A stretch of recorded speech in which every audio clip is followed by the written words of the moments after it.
Hi,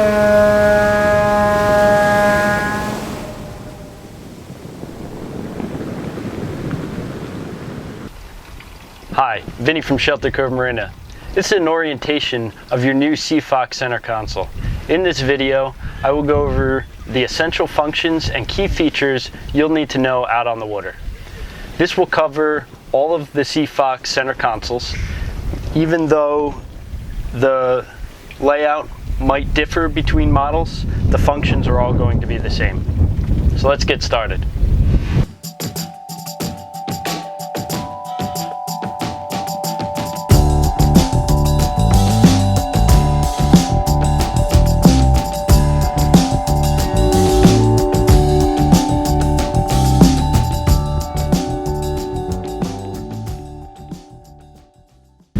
Let's go over what we have at the helm. Here we have all of our switches. The first one is the horn switch. Next is the nav and anchor light. Push it once, it illuminates blue.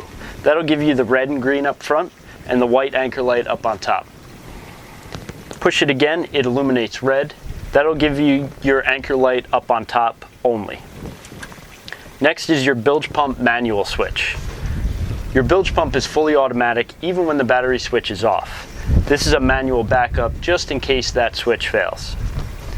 Next is your aerator pump, which will fill up your live well, and we'll go over that shortly.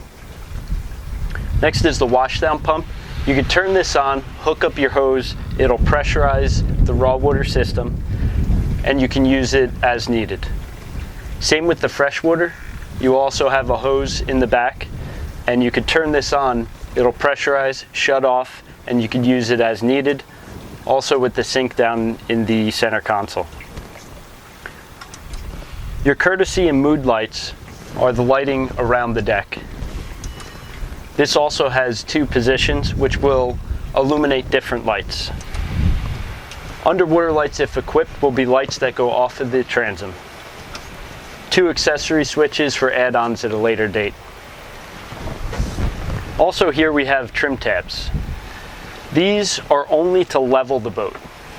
To use them, if the boat is leaning to the port side and you want the starboard bow to go down, hit the starboard switch down in the front and the boat will level off, and vice versa.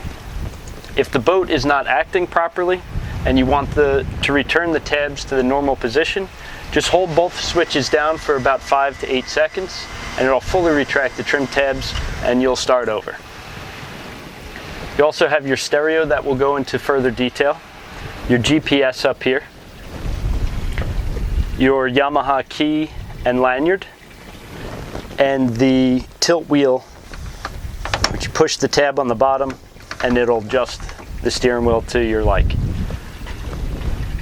Your VHF stereo or VHF radio up here. We'll go over that in further detail. Some boats will have it, some will not. Also your Yamaha shift and throttle. To operate this, there's no push button. Just simply push forward to go into forward and the boat will start moving forward, and further is throttle. Return to the center for neutral. Backwards is to put the boat into reverse, and throttle is further past that. Again, neutral in the center. On this particular boat, your battery switch is underneath it here. We'll go over that in further detail. And inside this storage bin, you have a USB to charge your cell phone, an aux plug for the stereo, and a DC outlet to charge accessories. Up here on SeaFox's Ultima hardtop, we have a couple of switches as well. We have spreader lights, which will illuminate the spreader lights off of the hardtop. This will differ between models. Some will have just a rear, some will have a rear and a front, and some will also have two off of the sides, which will have corresponding switches. Mist will activate the mister system. This is fresh water that comes from your freshwater tank and sprays down on you for hotter days or even to keep those pesky bugs away. Next we have white lights up on the hardtop, which will illuminate and give you good lighting. We also have a red option here. For at night, it's a little bit easier on the eyes. We also have storage in the hardtop, and your fuses for everything in the hardtop are up here and labeled accordingly. Now to go over your dual battery selector switch. In the off position is when the boat is not in use. For normal operation, move to the all position. This will turn on both batteries, and when the engine is running, it will also charge both batteries. When you're at rest and using accessories, select either battery 1 or battery 2. This way, if you deplete this battery, you have the other battery to start the engine. Once the engine is running, go back to the all position. This will charge both batteries again. When you're done using the boat for the day, go to the off position. This will shut off all accessories in the boat, and your automatic bilge pump will still operate. Here we have two Yamaha gauges. One is your speed and fuel, and the other is your tachometer. On the speed and fuel, you can view your trip meter, which is how many miles the vessel has traveled.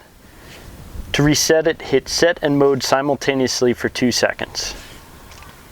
Next, you have a flow meter, which will give you how many gallons per hour you are burning. Next is economy, your miles per gallon. And last, you have how many gallons the engine has consumed. You can also reset this by hitting set and mode simultaneously for 2 seconds. Up top, you have your miles per hour, and off to the side is your fuel gauge. On the tack, you have your RPM display and your engine trim off to the side. This will indicate where the engine is trimmed. On the bottom, you have a couple of different views. The first one is your battery voltage. Just above low is 12 volts. At about 2/3 is 14.5 volts. While the engine is running, you know the battery is charging.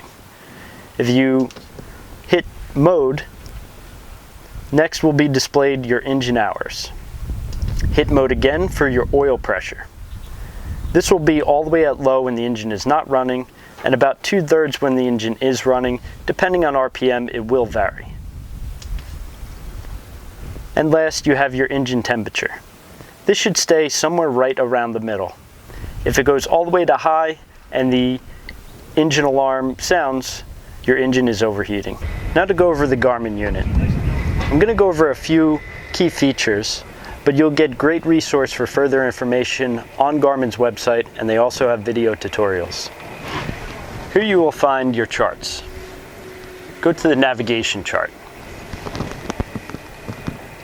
This will give you a dotted line on everywhere the boat has been. It also has historical depth contours. Anything in the darker blue is going to be 3 feet and under. Anything in the lighter blue is navigable and 3 feet to 7 feet. Go lighter blue is 7 feet to 14 feet. White is going to be 15 feet and above. Now when you're panning around like this, hit stop panning and it'll center back to your boat. If you go back to the home screen, you also have your sonar. A couple of choices here, and this is going to vary by what transducer you have on your boat. Here we have a traditional transducer with chirp. This will give you your basic readout, water temperature and voltage here. Split frequency will give you 2 different hertz. This one has 200 hertz and 77 hertz. This is good for different depths. Also, you have some flasher data graphs and recording you could do as well. Combos are going to let you customize your screen. You could split navigation and different views. Here's one that is good for fishing. You have your navigation chart over here, and your depth sounder over here. Plus you can customize where you put the information layout. Here is Active Captain. This is where you can sync your smartphone or tablet to your Garmin unit. This is going to allow you to download any of the updates that Garmin has, also update your maps, plus join the contour community where you get all the updated depth contours on your maps. There's 2 great videos on YouTube that Garmin has. One to set up the Wi-Fi network so you can connect to it, and the second is how to use it. On some of our SeaFox models, we also integrate the Yamaha engine gauges to the GPS. This will give you all your engine information through this unit. Now to go over a few features on your Kicker Marine stereo. On the top you have your source and power button. This will let you select between FM, AM, weather band service, USB port, auxiliary port, or Bluetooth. To select, depress the wheel. Push the menu button to enter pairing mode, change your Bluetooth connected device, or disconnect devices. For further information on how to operate the stereo, visit Kicker's website or video tutorials on YouTube. On the bow seating, you have retractable backrests. Pull these out to deploy them and they lock into place. To retract them, push the button in the back and they'll lock back into place. Also underneath the seating you have additional wet-dry storage. Here we are housing our Coast Guard equipment, which includes 4 life jackets, a throwable, flares, fire extinguisher, and also your anchor, line, and chain. All of these seats are removable and you can snap them into place. Up on the bow you have your anchor locker. This houses your anchor, chain, and rode. When you deploy the anchor, you can tie it off to the cleat here. You can close the hatch and the line will run out of this notch. Now inside your center console, behind this canvas, you have access to wiring and additional fuses. Down below is a compartment to access the battery on this particular model. Also, your porta potty is stored down here as well. Depending on your model, you'll either have a removable porta potty or a stationary head with a pump out system. With the pump out system, you will have a fitting on the gunnel that a pump out station will remove the waste for you. With the removable porta potty, you want to fill your tank with fresh water and blue detergent. To use the porta potty, open the lid, open up the trap, use the toilet, and then to flush, pump the pump on the side here. That will put the fresh water into the toilet and down into the holding tank. Once you're finished, close the trap door and you're all set. To dump the porta potty, in the back there is a lever that releases the top from the waste tank. You'll take this waste tank to a dumping station. Deploy this tube and remove the cap and dump into your wasting station. There's also an air relief here to help you dump it out. Once it's empty, open up the trap door and wash it out with some fresh water.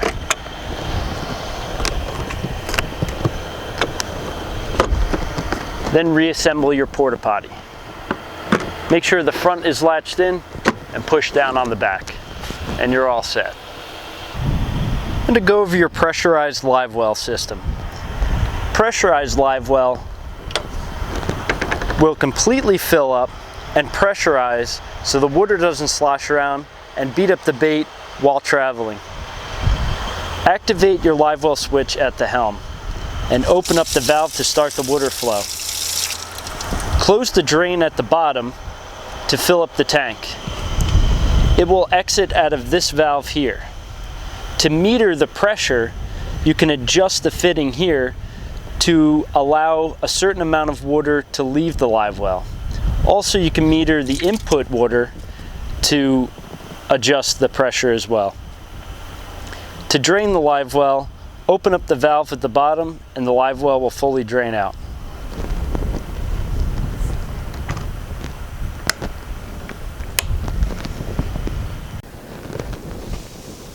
Now, depending on your model, you will find your raw water outlet.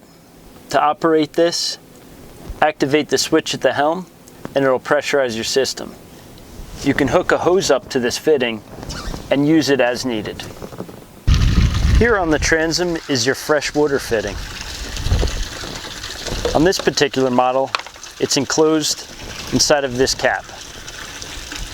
To operate this, turn the switch on at the helm, pressurize the system, and you can use it as needed. When you shut the hose end off, it'll repressurize and shut the pump off.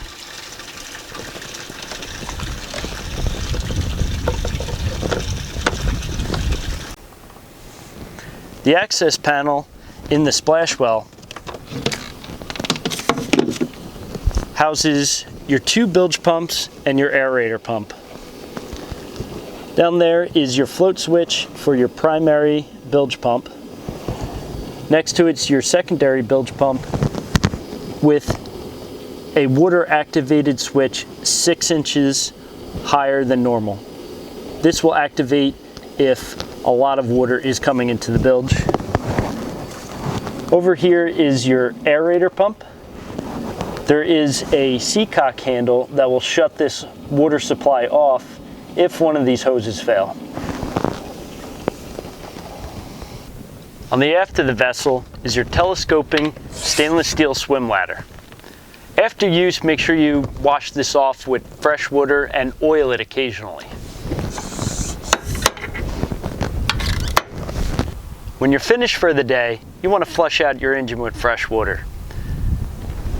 To do so, trim the engine up fully, remove the fitting on the side of the cowling, connect your hose. Turn the hose on and let it run for about 5 minutes. This will run fresh water throughout your entire engine. When you're finished, shut the hose off and reconnect this fitting.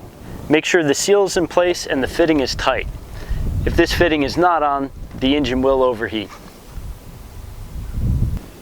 Now, before you start the vessel, make sure your engine is trimmed all the way down. You never want to run the engine out of the water. It could damage the water pump. Now just turn the key and start it up. There's a lanyard below the key that if it is detached, it will kill the engine. This is for safety. You can attach this to yourself in case you fall out of the captain's chair. If this is not attached, you'll get a steady alarm and the engine will not start. First thing to check is make sure your lanyard is attached. For shifting, simply push the lever forward and the boat goes into gear and moves forward. Further is throttle. The center is neutral and backwards is reverse. In the event of an engine overheat, you'll get a steady alarm like this, and the engine will go into power reduction mode, limiting your RPMs to 1500. If this happens, shut the engine down immediately and anchor up if necessary. Let the engine cool down and restart and try it again. If the overheat persists, you'll have to get towed in. Do not run the engine while it's overheating. It will further damage the engine. With your new Yamaha engine, you have a 10-hour break-in period. During this 10 hours, you want to refrain from any water sports, such as towing a tube, wakeboarders, or skiers. During this 10 hours, you want to get the boat onto plane and vary the engine RPMs as you cruise. Also, wide open throttle at short burst. After the 10 hours, you can use the boat as you please. At 20 hours, you have an initial service that must be performed by a Yamaha dealer. Give us a call and we can schedule this for you. This concludes the video orientation of your SeaFox center console. If you have any further questions, please feel free to contact us. From all of us here at Shelter Cove Marina, thank you for your boat purchase, and we know you're going to enjoy your time out on the water.